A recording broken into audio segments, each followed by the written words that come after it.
Hey everybody, it's Keelin. Welcome to Razzball Ambulance Chasers. We're back this week with the AL West preview, and I have a very, very, very, very special guest who I love, Oh, Jordan thank you so White. much.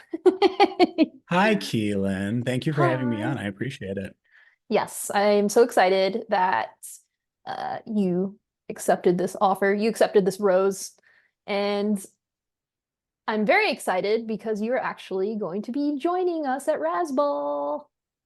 Yeah, I am joining Razzball for the 2024 season doing the middle infielder ranking article every week. So you'll see me on Razzball doing that. Uh yeah, I'm excited for it. Yeah, super excited. Jordan's awesome and has done coverage for some other outlets, so you may all know him.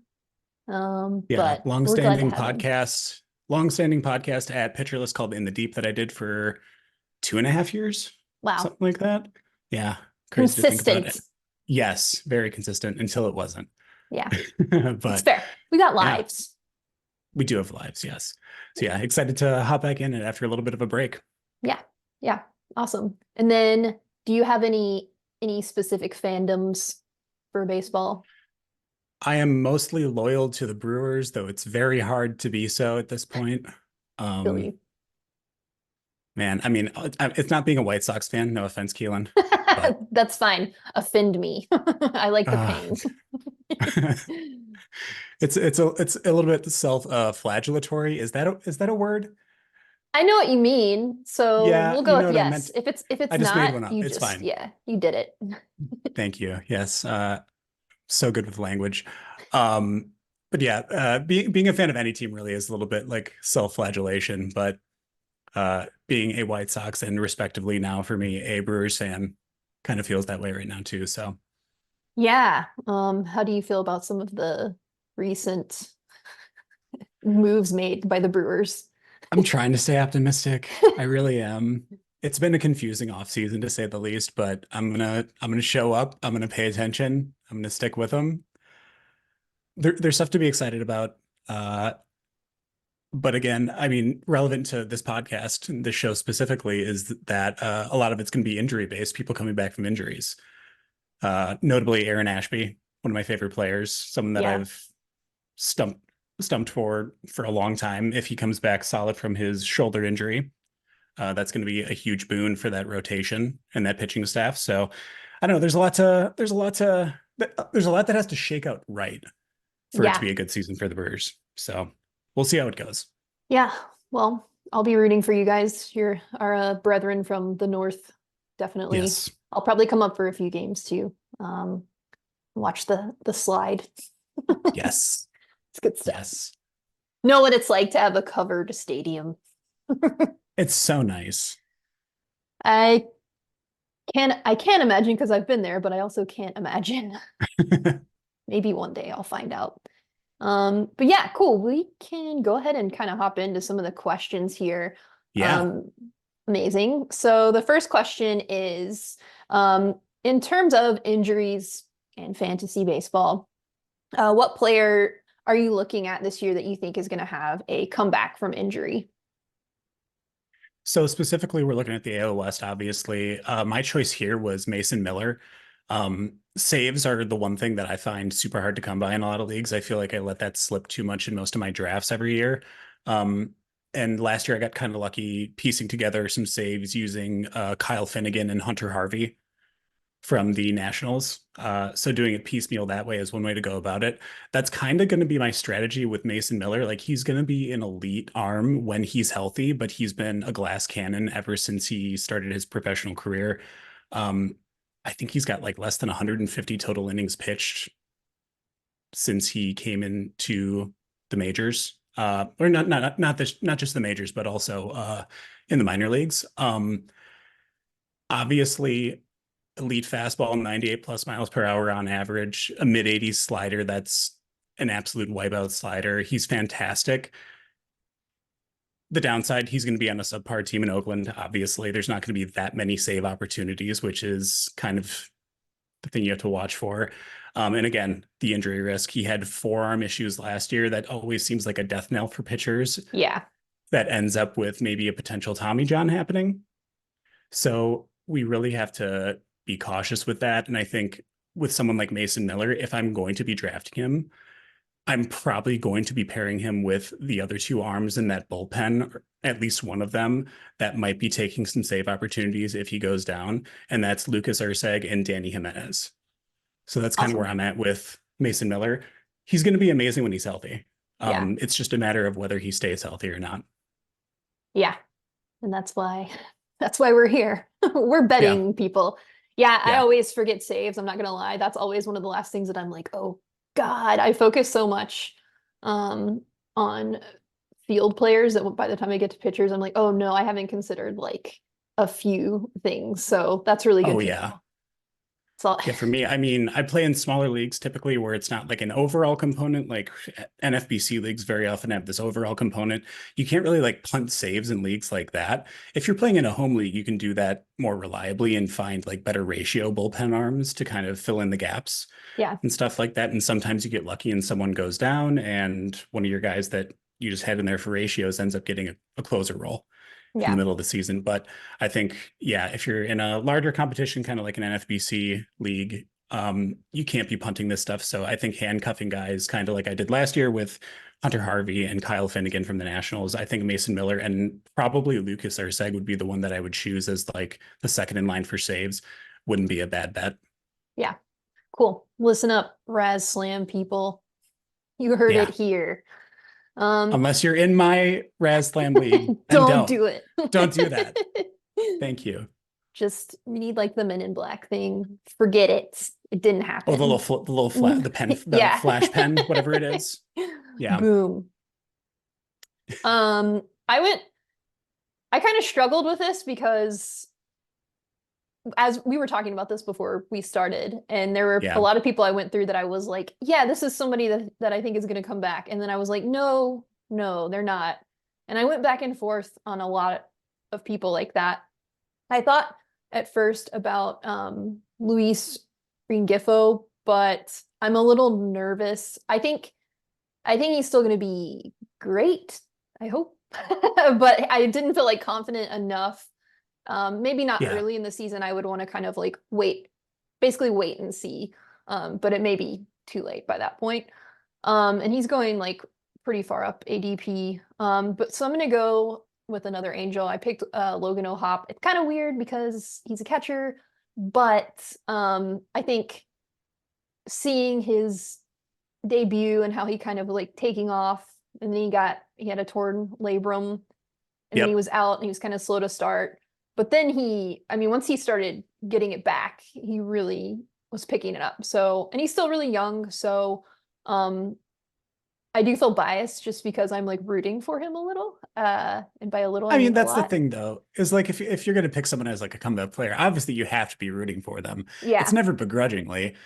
So I don't think it's really biased. I think it's just natural to want these people to do well. But yeah, I do like Ohapi quite a bit. Yeah. Yeah. He's awesome. So that's mine. Um did you have any others you kind of thought through it all or struggled Uh, with?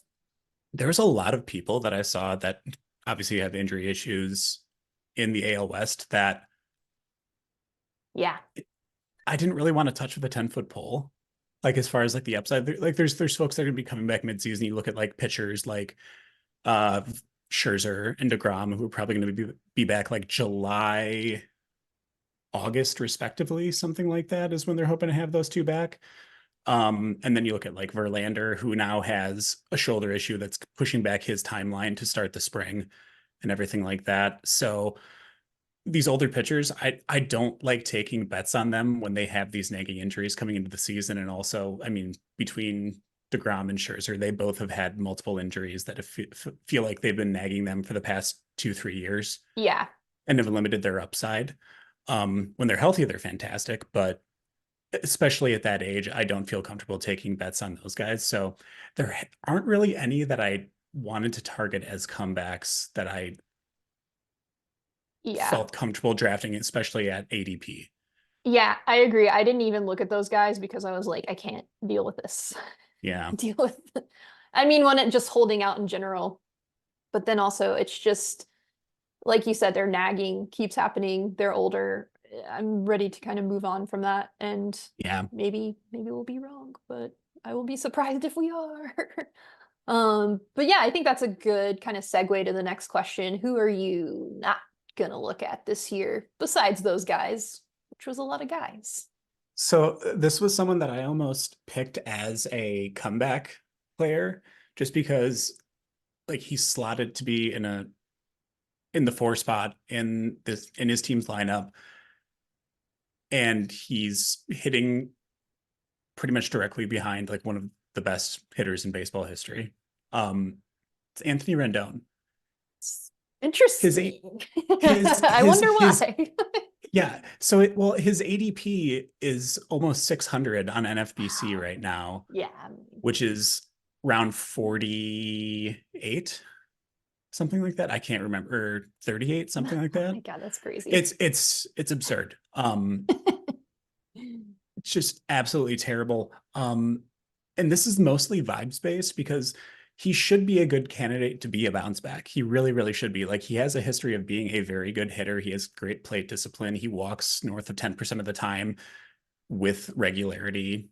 Um, but let's just like tally up everything that happened with Anthony Rendon last year because it was a terrible year. So opening day, he gets into an altercation with a fan in the stands and gets a 4-game suspension for grabbing them by the collar because he was being heckled. After he came back from that, he had like a short little stint where he was pretty okay. But then he had 3 separate IL stints. So in May, he got hurt with a groin injury. June, he went on the IL with a wrist contusion.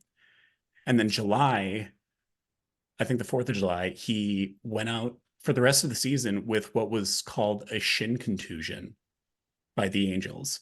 So he had the shin contusion, and then he ended up just not talking to any members of the media for like 2 months.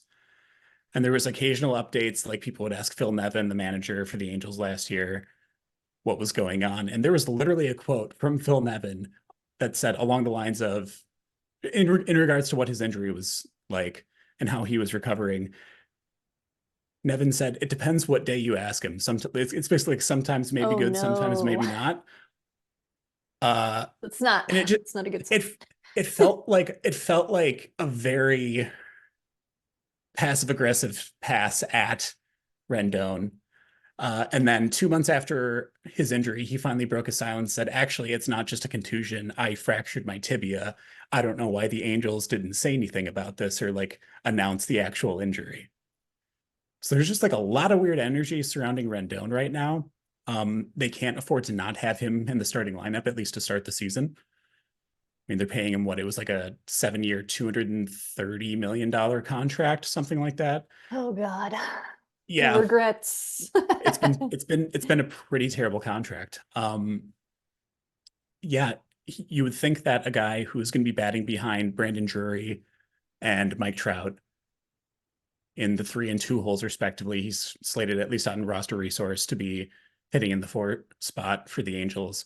You would think that there would be some upside there, but everyone in the fantasy community, at least on NFBC, has been completely avoiding him. So I think I'm kind of in the same boat. I don't know what's going to happen. Ron Washington came in. He kind of made a not directed at Anthony Rendon, but made a statement saying the best players are going to play and the people who want to play are going to play. Oh, nice. And Yeah. that, and that was after Rendon made the comments on, I think it was just some podcast, saying that they need to shorten the Major Yeah. League Baseball season. I So saw that and I was like, oh yeah, man. Yeah. I don't know. Sometimes you can just not say things. Yeah. Right. It's fine to think things. You don't have to say things out loud. Yeah. Like this guy So hates his job. yeah. So I mean, I get it. I Yeah. understand. Work But sucks. Playing I know. baseball. But yeah, so I'm mostly going to be avoiding Anthony Rendon this That year. makes sense. A lot of sense. On so many levels too. Like, Yeah. yeah.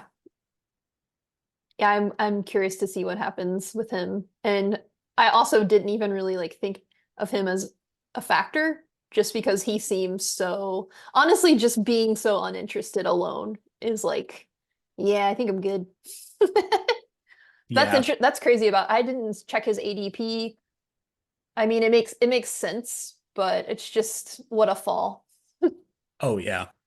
a tumble. Yeah, think about the time that he spent on the Nationals in what was it, 2019 team that won the World Series. Um, just yeah, he was so good and then signed this historic contract at the time for him. And he was great in the pandemic season, but then since then, I don't think he's played more than like 50 games in a season. It's, So yeah.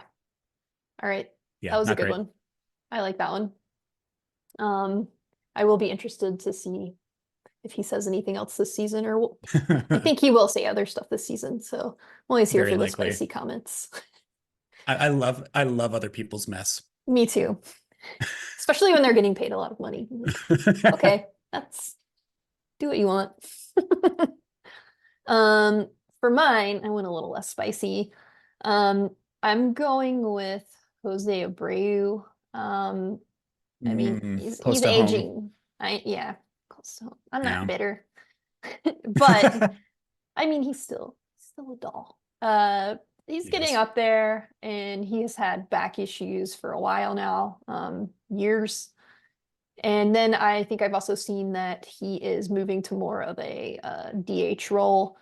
So maybe for first base, you're not going to get as much with him. So I'm just going to stay away from him this year, I think, and wish him the best. Yeah. The old boy. Yeah. I mean, the argument, I guess, would be if he's going to be DHing more, it's a better opportunity for him to stay healthy because he won't be Yeah, playing the field as much. that's a good But point. Yeah. like, yeah, And I think that's there's why going to they're be, doing it too, to try to maintain mhm, him. yeah. But there's Yeah. also going to be days where I think they want Yainer Diaz probably in there at DH as well when he's not catching because he showed promise with his bat. So I mean, yeah, it's just a matter of how many plate appearances do you think Jose Abreu is actually going to get this year between if he does get injured and also how many plate appearances at DH are going to be stolen from him. Yeah, I'm interested to see how they balance it, for sure. What do you think about Altuve this year? I mean, he just signed that historic extension. I feel like I'm in on Altuve. Like he's getting older for sure, but at the same time, he's going to finish his career there. I think he's still, as far as second baseman go, one of the best options you're going to be able to find.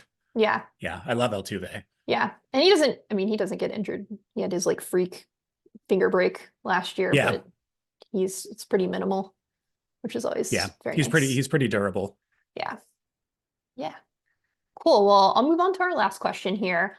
Who are some players that you might be looking to have as backups or to have on your bench or just in your roster in general to supplement any of these folks that will inevitably go down?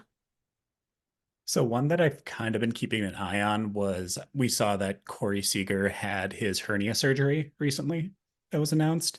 I think he's probably still going to be ready for the start of the season, from what I understand. That said, someone that kind of benefited a decent amount last year from injuries on that Rangers team was Ezequiel Duran. Played a ton of shortstop when Seager went on the IL a couple times last year, plays third base, also gets reps in left field. So he's got 3 position eligibility, which is super valuable, especially in deeper leagues. If you have space on your bench to kind of just hang on to him and stream him, if you're in like a daily lineup league, that's always good, obviously. Um, like last year, I got a 275 average and 14 home runs and 8 stolen bases out of him as someone that at the beginning of the season I didn't roster on my team. Yeah. Um, he made a ton of really good strides in terms of his batted ball quality. His max exit velo jumped by like 4 miles per hour, um, or 5 miles per hour up to 115. His average exit velo was over 90 after last or after in 2022 posting. I think his average exit velo was around like 87. So he added that. He started lifting the ball more, which is always good. And that's why I think 14 home runs last year was his career high across any level. So there's big strides made that way. Obviously, also the stolen base upside is there. He does have 91st percentile sprint speed. Um, Nice. Yeah, so with the new stolen base rules, like, he didn't steal that many bases, but it's not a zero, which right. is fantastic. And again, the batting average floor I think is there. So Yeah. he's someone that I really, really like. The utility alone is Yeah. always nice to have. Um, yeah, that's good. I like that. I picked for mine, I had him last year and I think he's jumped up quite a bit, but I had Chas McCormick. And Love. yeah, yeah, I hope I can get him again, because I think he might continue on. He had a little breakout. I think he'll keep doing that. And same with the stolen bases. I think he had 19 through the season. So kind of like what you said, not zero for sure. So super Mhm. helpful to have. And he's also still pretty young. So, and it looks like he's going to be playing out there, like continuing to play out there. So, yeah, I definitely will be looking at getting him again. Yeah, he was fantastic. He's one of my favorite targets in a lot of my leagues. Someone dropped him in my auto new league. So I'm going to be chasing him hard in my auction starting Nice. next week, 2 weeks from now. So Again, don't listen if you're on Jordan's Raz Slam team. Don't do it. Don't don't listen. do it. Don't Please don't do it. don't do it. Cool. Well, did you have anybody else that you're thinking about or wanted to mention at all? Not from a hang on to perspective. Obviously, I think it's interesting to look at. Something that I was just noticing, I guess I'll just add at the end here, Yeah, is I was looking when I was obviously looking at like Verlander, Scherzer, deGrom. The Rangers pitching staff is so threadbare and just barely hanging on. If one of their starting five gets hurt, it's going to be really, really disgusting. I am shocked that they haven't signed Jordan Montgomery again. Um, maybe they're like, we're out of money. We don't have any more money. that's what they're. I think that's what they said they were pointing to, and because there's uncertainty with local television deals and things like that, because a lot of that is calculated when making free agent signings. So, I mean, I don't know. Their pitching staff is going to be really, really ugly if one of their current starting pitchers gets hurt. And it's going to Yeah. be like that all the way through July at a bare minimum. So Yeah, I'm I think interested to see if they will do anything. And wasn't um sorry, I'm looking at their rotation right now. Oh yeah, Dane Dunning's there. I forgot. I think um Nathan, I never know how to say his last name, Evaldi. E- He, Evaldi, yeah. yeah, he got injured for a bit last year too. Yeah, there was a point last year where he went on the IL, he had lost some velo. Um, Yeah, and then he came back at the end of the year and he was good in the playoffs. yeah, But he's always like he's someone that there's injury concerns with as well. Like they're really taking a big risk. I think like that offense is going to be fantastic regardless. yeah, Um, but that pitching staff is a little bit rough. yeah, that's insane. Yeah. Sucks for you guys. Cool. Well, awesome. Well, Jordan, thank you so much for coming. I really loved your insight. It's very helpful. I'm definitely taking my own notes from this. But we're not gonna be in the same league, so don't worry, it's fine. We're Thank fine. goodness. Yeah, I hope. Because I will just steal your choices. Oh, Uh, please don't. Don't snipe me. I'll do it. Do you mind sharing again when and where people can see your work and then where they can find you on mainly Twitter and Blue Sky, but anywhere? Yeah, so old work is on Pitcher List. In the Deep was the podcast that I used to do. I also have an article about weighted earned strike rate, which was an improved version of CSW that I wrote about. That got nominated for a couple of awards. That's over on Pitcher List as well. Once the season starts, well, I guess spring training really. I'll be writing articles that'll come out on Mondays for middle infield rankings. So you can see me there on Razzball. And then yeah, other than that, just around, you can follow me on Twitter at Bunt Singles. I am also Bunt Singles on Blue Sky if you'd like to follow me there as well. But yeah, that's pretty much it. Awesome. Well, thank you again. And everybody tune in next week. I'm always on the fly, so it'll probably be, I don't know, in L Central. We'll see. I don't know. Yeah, Figure it out. But it'll be here, and you guys should all come back too. And that's it Yeah, for our come show. back. Yeah, come back. We want you here.